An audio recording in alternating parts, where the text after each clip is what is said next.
One of the questions that I get pretty regularly is variations on the theme of what's the best way to structure things to get the work done in a community.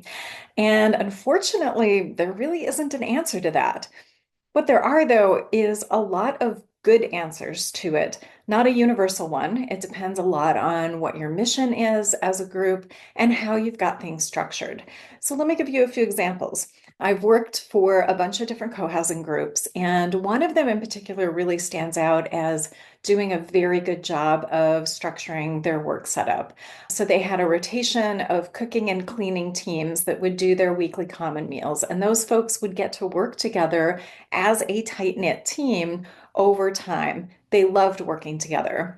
They also had a really strong committee system and work group system. And so there were groups that figured out how meetings were going to be facilitated and they worked together regularly. There were folks doing the landscaping and they worked together regularly.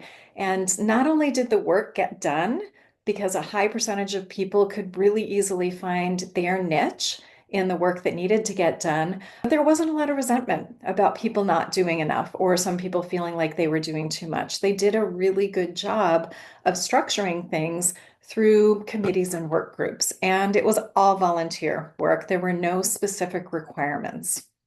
So I've also lived in an income sharing group where everybody was participating in shared businesses. We were growing a ton of our own food. We were doing common childcare with each other. So things were very, very communal.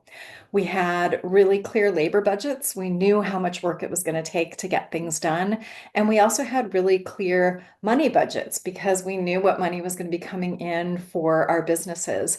There were very clear expectations, hours were kept track of. And I learned a ton of new skills in just 2.5 years of living there. So I learned how to cook for 75 people. I learned basic accounting. I learned how to garden in the Ozarks.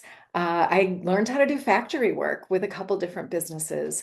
And I even learned how to be a mom in that situation with a bunch of other parents. And that labor system worked really well for us.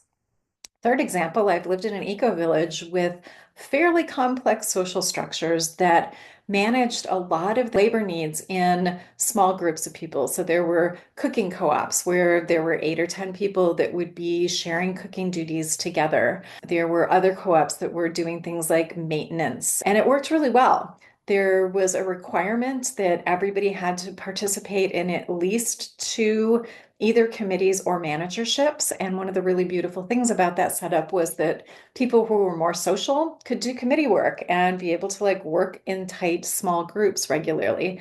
People who were less social could do things like managing the boiler that needed to be fired to keep the common house heated, or manage the recycling area where they could do things more solo.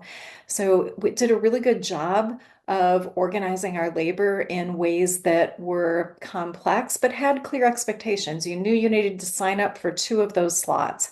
And that particular community was good at annually assessing what we needed to do and actually talking about it.